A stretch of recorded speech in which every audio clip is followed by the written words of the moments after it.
अगर हम बात करें कि पक्षी समुदाय का सबसे ताकतवर पक्षी कौन है, तो निस्संदेह हमारी आपकी सबकी यही राय होगी कि बाज जो है वो पक्षी समुदाय का सबसे ताकतवर पक्षी है।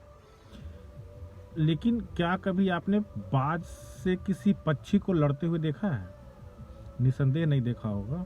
लेकिन कौवा एक ऐसा पक्षी है जो जब बाज उड़ता है तो उड़ते हुए बाज के पीठ पे जाके वो बैठ जाता है और लगातार बाज को चोंच मारता रहता है। अगर हम दोनों के ताकत और काबिलियत की तुलना करें तो कौवा बाज के सामने कहीं भी नहीं टिकता। निस्संदेह कौवे के बनस्पत बाज जो है वो बहुत ताकतवर पक्षी है और वो अगर कौवे से लड़ने पे उतारू हो तो कुछ पल भी कौवा उसके सामने नहीं टिक पाएगा।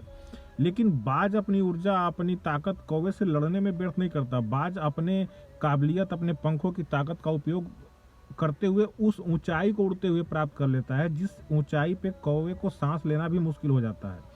अगर वो और ज्यादा बाज के पीठ पे बैठा रहे तो निसंदेह उसकी जान चली जाएगी और मजबूरी में कौवा जो है वो बाज की पीठ को छोड़ के उसको भागना पड़ता है।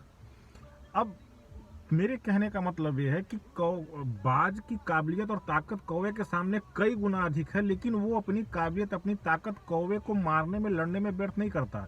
वो अपनी काबिलियत, अपनी ताकत को सही दिशा में देते हुए, सही उपयोग करते हुए उस ऊंचाई को प्राप्त कर लेता है जिस ऊंचाई पे उसकी और कौवे की कोई तुलना ही नहीं रहती।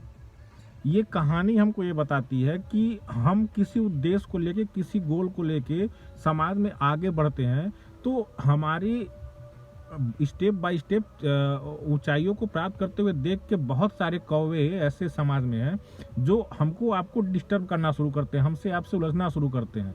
और होता क्या है कि हम उन लोगों को जवाब देने में, उन लोगों से लड़ने में अपनी ऊर्जा, अपनी काबिलियत को व्यर्थ करते चले जाते हैं, अपने समय को व्यर्थ करते चले जाते हैं।